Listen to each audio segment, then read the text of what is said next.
Hello. Praise లాడయ్యా Aadhan రాజు గారు. ప్రైజ్లాడ్. Praise లాడయ్యా. Praise. అదే YouTube లో మీరు మాట్లాడింది ఇప్పుడు విన్నాను నేను. ఆ, బాగా ఇచ్చారు, కౌంటర్ బాగా ఇచ్చారు. సంతోషం. బీజేపీ వాళ్ళకి, ఆర్ఎస్ఎస్ వాళ్ళకి ఆ, బాగా ఇచ్చారు. ఇలాగ అందరూ కూడా మనం క్రైస్తవులు అంటే ఊరక ఆ దెబ్బలకి తిట్లకి ఊరికి పడే వాళ్ళం కాకుండా అవును. ఎదురు తిరిగి జవాబు గట్టిగా ఇచ్చేవారిలాగా ఉండాలి ప్రతి క్రైస్తవుడు కూడా. అవును. ఆ కరెక్ట్. ప్రతి క్రైస్తవుడు కూడా అవును. పోతే పోతే రేపటికి రెండు ఏమైంది? అవును. ఎవరి కోసం పోతున్నాం? దేవుని కోసం మనం, లేదా మన మన తోటి సహోదరుల కోసం. అవును. అవును కదా? అంతే. పోతే పోయినాం, ఒక రేపటికి రెండు. అంతే. దేవుని కోసం పోయినా, తోటి ఆ సహోదరుడి కోసం పోయినా ఒకటే. అంతే. ఆ నీ నీ మాటలు బాగా నాకు నచ్చినాయి. నా పేరు క్రిస్ దాస్. అవును. నేను హైదరాబాద్ లో ఉంటాను. ఆ, అక్కడెక్కడో అదే చర్చి కాడ ఏదో చాలా బీభత్సం చేశారు అది ఇది అని చెప్పి అవును. విన్నాను ఇప్పుడు మీ యూట్యూబ్ లో. అవును. ఇలా అందరూ కలిసి రావాలా బ్రదర్ గారు? అవును. అవును. ఇలా అందరూ కలిసి రావాలి. అవును. ఎక్కడ పట్టినా అవును. ఒక్కడిని ఇద్దరిని కానీ నరికితే, అవును. ఇలా బైబిల్ తగలబెట్టే వాళ్ళని కానీ, అవును. చర్చి పగల కొట్టే వాళ్ళని కానీ, అవును. ఒక్కసారి కానీ అవును. ఒకళ్ళని ఇద్దరిని నరికి మనకు సంపొద్దు, కాళ్ళు చేతులు నరికేయాల. అంతే. సంపొద్దు. అవును. ఎందుకంటే మళ్ళీ వాడు జీవితాంతం వినాలి, చూడాలి. అంతే. కాళ్ళు చేతులే, అంతే. పని చేసుకోవద్దు, నడవద్దు. వాడు నడవద్దు. అడుక్కుని బతకాల. అవును. ఆ పని చేయాలి. ఆ పని చేయాలంటే ఒక టీం ఉండాల. అవును. ఎక్కడ ఆపుతంటే, ఎక్కడ చర్చిలు ఇది అవుతున్నాయంటే, అవును. ఒకప్పుడు ఇందిరాగాంధీ చెప్పిందంట, నెహ్రూ చెప్పారంట. ఉమ్, మరి నేను ఎన్న మాట అది చెబుతున్నా. అదే. క్రైస్తవులు కదిలివ్వకుండా వాళ్ళు నిద్రపోతున్న సింహాలని. కరెక్ట్. వాళ్ళని క్రైస్తవులు కదిలివ్వకుండా నిద్రపోతున్న సింహాలు వాళ్ళు అవును. అన్నట్టుగా. ఒక్కసారి మన క్రైస్తవం మేల్కొనాలంటే అవును. 1-2 సార్లు కానీ ఇక్కడ జరిగింది అనుకో, అవును. చర్చి మీద చేయడు. అదే తురకోల మసీదు మీద కానీ వాళ్ళని కానీ టచ్ చేస్తున్నాం చూడు, వాళ్ళు మొత్తం ఎక్కడికాడ కోసేస్తారు కదా కత్తులతోటి. అది అది అది అందుకనే వాళ్ళతో తురకోలతో అస్సలు బారు. అవును. మనం ఎందుకు కాకూడదట? మనం ఎందుకు కాబట్టి మనం కూడా మనం ఎందుకు చేయకూడదట? చేయాల్సిందే. అయ్యా, తప్పకుండా చేయాల్సిందే. అట్లా చేయకపోతే రేపు పొద్దున ఇళ్ళల్లో ఎవడు మిగలడు ఇక.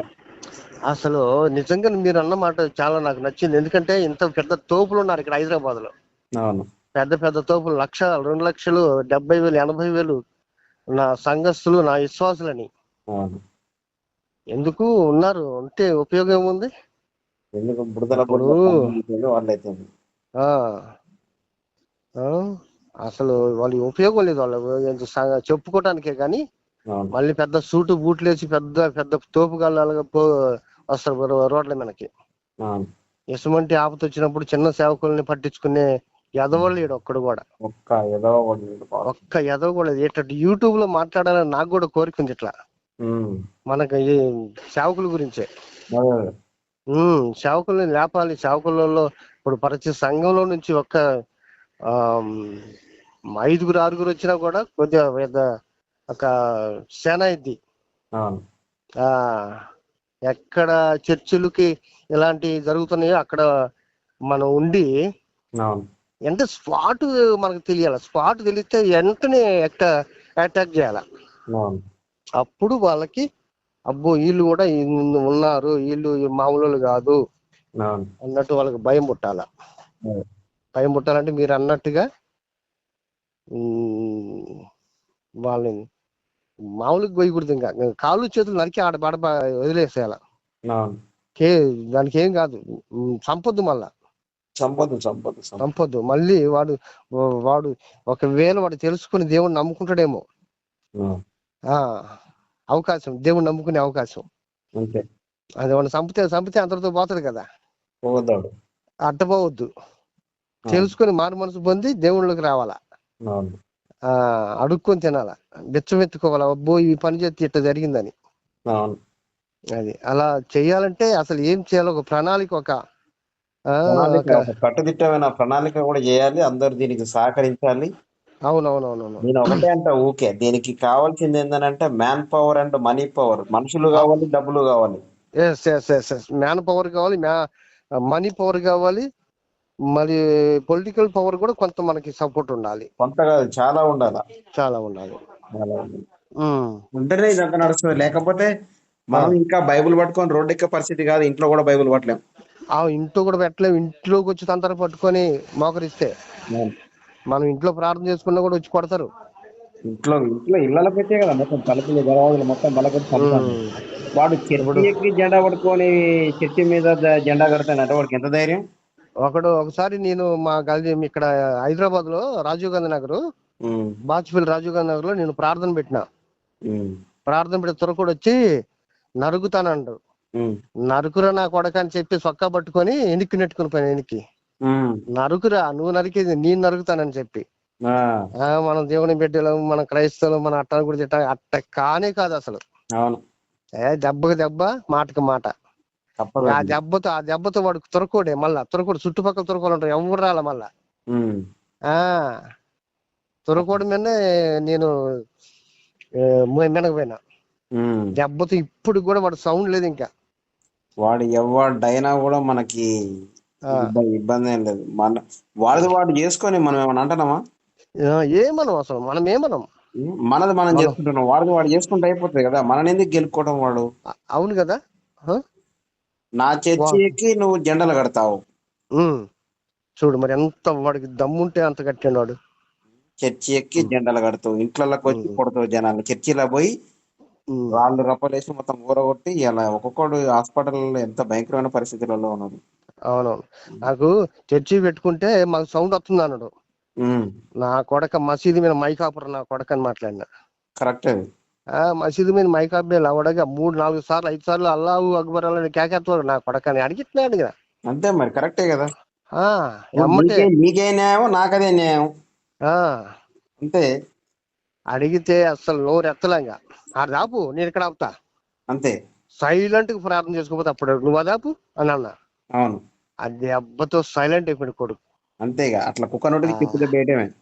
అది మనకి ఒక ఇక్కడ హనుమంత్ రెడ్డి గారు అని ఉండు, లోకల్ లీడర్. ఆయన కాడికి పోయాను. ఆయన కాడికి పోతే, అవును నువ్వు మైక్ పెట్టుకొని కేకలు పెడుతున్నావు కదా, వాళ్ళు పెట్టుకోవద్దా, వాళ్ళు చేసుకుంటారు, నువ్వు చేసుకో అని ఆయన కూడా వాడిని నడిచాడు. అంతే.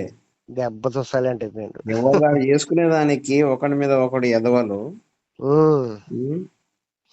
అసలు బ్రదర్ అట్లా ఈ రకంగా తయారు చేయాలి. ఒక టీం తయారు చేయాలా, ఒక పవర్ తయారు చేయాలా, ఒక ఆర్థికంగా ఒక పవర్ తయారు చేయాలా. ఇప్పుడు మనం ICPF అంటే ఇండియన్ క్రిస్టియన్ ప్రొటెక్షన్ ఫోర్స్ అంటే క్రైస్తవులకు ఒక రక్షణ దళంగా మనం ఒకటి ఏర్పాటు చేసినాం. దానికి ఒక గ్రూప్ కూడా పెట్టాం. మిమ్మల్ని అందులో కూడా జాయిన్ చేస్తాను నేను. మనం దాంట్లో బాగా డెవలప్ అయిపోవాలి. దాంట్లో యువకుల్ని, అదే ముఖ్యంగా క్రైస్తవ యువకుల్ని బాగా ముందు తీసుకొని రావాలి. ఇటువంటి దారుణాలు ఎక్కడ జరిగినాయి అనేసి చిటిక ఇట్లా వినపడే లోపు అక్కడ మనం చుట్టుముట్టేసేటట్టు ఉండాలా. అది అట్టుండాలా. ఇట్లా ఇన్ఫర్మేషన్ రాంగలోనే అవును హుటాహుటికి వెళ్ళిపోవాలి అక్కడికి. అంతే. అది అటువంటి ప్రణాళికని ఏర్పాటు చేస్తా ఉన్నా. అదే ఆలోచనల మీద అదే ప్రణాళిక పైన ఉన్నా నేను. మీరు మాట్లాడినవి కూడా చాలా వాస్తవాలు. ఎందుకనంటే ఎన్నాళ్ళని మనం చెంపలు కొడతా ఉంటే తలకాయ కింద కొంచుకొని పోతాం. ఇంకా అబ్బాయి ఎంతసేపు తలకాయ ఉంచుకుంటాం. అట్లా చెంపలు రోడ్ల మీద చెంపలు వేసి కొడతారు అనేసి చెంపలు తలకాయ ఉంచుకొని ఇంటికి పోతే ఇండ్లకి వచ్చి కూడా కొడతారు. చర్చి పైకి వచ్చి జెండాలు కడతా ఉండే. అదే ఆ బతికే దానికంటే సావడం మేలు కదా. త్వరకోడు గడప దొక్కటానికి దమ్ము లేదు ఒక్క కొడుకు కూడా. ఈ RSS కానీ BJPలకు కానీ ఈ శివసేన వాళ్ళకి కానీ ఎవడికి కూడా. మరి వాడు గొడ్డును కోసినట్టు కోస్తాడు.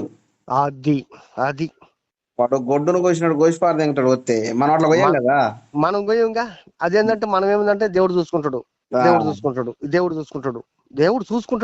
ఉంది చూసుకునే. దేవుడు చూసుకునేది నువ్వు చేయాలి కదా. అప్పుడు దాకా మనం తలకాయించుకుని ఉంటామా? నీకు అన్యాయం జరుగుతుంటే కూడా తలకాయించుకుని కూర్చోమన్నాడా? కూర్చోమన్నాడా? ఏ మూర్ఖులు. ఇంకోటి ఏందనంటే ఈ క్రైస్తవులకు బాగా ఏందనంటే భయం ఎక్కువైపోయింది. భయం ఎక్కువైపోయింది. అది భయం సత్యనా.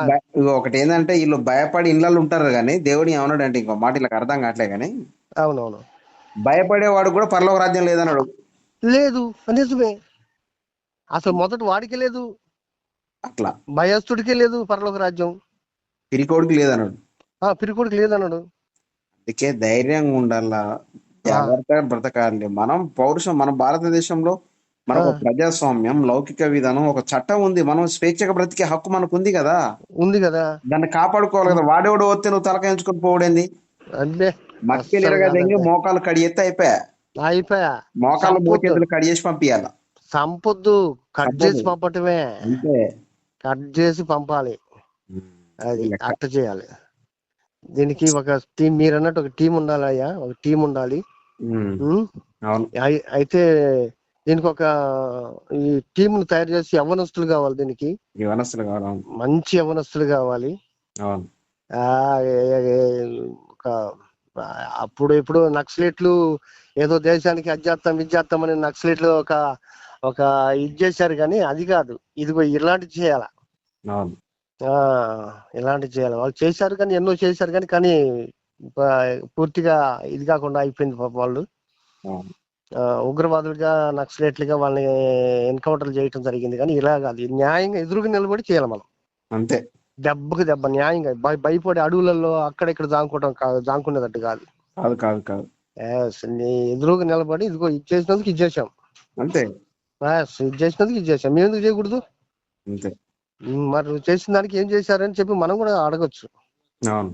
అయితే ఇక్కడ దీన్ని మనం ఇట్లా చేయాలంటే ప్రతి పెద్ద పెద్ద సేవకుల కాడికి ఒక మీలాంటి వాళ్ళు మాలాంటి ఒక బయలుదేరి మీరు మాకు చేయూతనివ్వండి. మీరు ముందుకు రావద్దు, సరే మీరు సంఘాలు నడపండి, మీరు మాకు పొలిటికల్ గా చూసుకోవాలి, ఆర్థికంగా చూసుకోవాలి. వాళ్ళు ఈ ఎదవలు దొంగలు కాబట్టి ఈ దొంగలకి ఇంకా దొంగ ఆలోచనలు ఏమొస్తాయో, వీళ్ళు ఏంది వచ్చారు ఊపుతా ఉంటామని, ఏదో మీరు బయటికి రావద్దులే గానీ ఇక మాకు కొంచెం ఎకనామికల్ గా మాకు కొంచెం ఏదన్నా చేయండి అని మనం అంటే వాడు దొంగగా. అంతేగా, ఇన్ఫర్మేషన్ ఇస్తాంటావా? ఇన్ఫర్మేషన్ కాదు, ఈ ఎదవలు వాళ్ళ స్వార్థం వాళ్ళే చూసుకుంటారు. వాళ్ళకి సంఘంలో చాలా మంది జనాలు రావాలి, వాళ్ళకి డబ్బులు రావాలి, అంతేగాని చిన్న చిన్న పాస్టర్లు ఎవరు నాశనం అయిపోయినా ఏం కాదు. ఎంతమందిని తగలబెట్టినా, ఎన్ని చర్చిలు తగలబెట్టినా, ఎన్ని చర్చిలు కూలగొట్టినా, ఎంతమందిని చంపినా వాళ్ళకి ఏం కావట్లేదు. వాడు అలాంటి మనకు తెలిసిందనుకో, ఈ టీం వాడి మీద టార్గెట్ చేయాలా. వాడి మీద ఎవడైతే పాస్టర్ అంటాడో వాడి మీద టార్గెట్ చేయాలి. ఎదవలు పెద్ద పెద్ద పాస్టర్లు ఉన్నారు, ఒక్కడ కూడా సహకరించే పరిస్థితి సహకరించరు. ఇప్పుడు కలువ టెంపుల్ సతీష్ అని ఉంటే ఎంత చేయొచ్చు ఆయన. అలాంటి వాళ్ళు బొచ్చడు మంది ఉన్నారు, వేల లక్షల కోట్లు ఉన్నాయి, వేల లక్షల కోట్లు ఉన్నాయి. మరి అక్కడక్కడ ఇక్కడ ఇట్లాంటి ఇన్సిడెంట్ జరిగినప్పుడు ఒక మంచి యూత్ పిల్లల్ని పెట్టేసి వాళ్ళకి ప్రోత్సాహాన్ని ఇచ్చి, అరే రేపు పొద్దున మీకు వచ్చింది, రేపు పొద్దున నా దాకా వస్తుంది, నా దాకా వచ్చింది, రేపు ఇంకోటి దగ్గర దాకా పోతుంది అని అనుకోవట్లేడు. ఎందుకు అనుకోవట్లేడు అంటే ఆ మనిషి ఆయనకాడ లక్షల కోట్లు ఉన్నాయి, వేల కోట్లు ఉన్నాయి.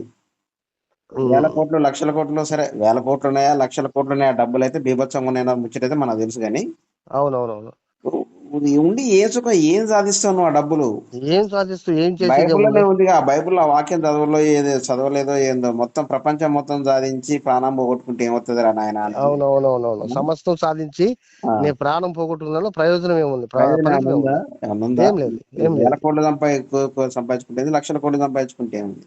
అవునవును, ఇక్కడ ఆత్మను రక్షించాలి. ఆత్మను రక్షిస్తే ఆ ఆత్మల్ని వాళ్ళకి ప్యాషన్ ఎక్కువైపోయి, ఎవడో రక్షించిన ఆత్మ వాళ్ళకి ప్యాషన్ ఎక్కువైపోయి వాళ్ళ దగ్గర కూర్చుంటారు. అవును, వాళ్ళకి ఎత్తారు డబ్బులు. కానీ ఆ ఆత్మని రక్షించిన పాస్టర్ ఆత్మీయతని వదిలేసి ఆడుకోబోతా ఉన్నారు. ఆయనేమో పాపం ఎప్పుడు బీదోన్ లాగానే ఉండిపోతాడు, చిన్న పాస్టర్. అవునవును. సరే, ఏదైనా thank you so much brother. మీదైతే తీసుకుంటా తప్పనిసరిగా నేను డెఫినెట్లీ చేద్దాం. మీ నెంబర్ నేను సేవ్ చేసుకుంటా. మీలాంటి వాళ్ళు కావాలి, మీలాగా పౌరుషం ఉన్న యువకులందరూ ముందుకు రావాలని కోరుకుంటున్నాను. Thank you so much for everything. Praise Lord. Thank you. Praise lord.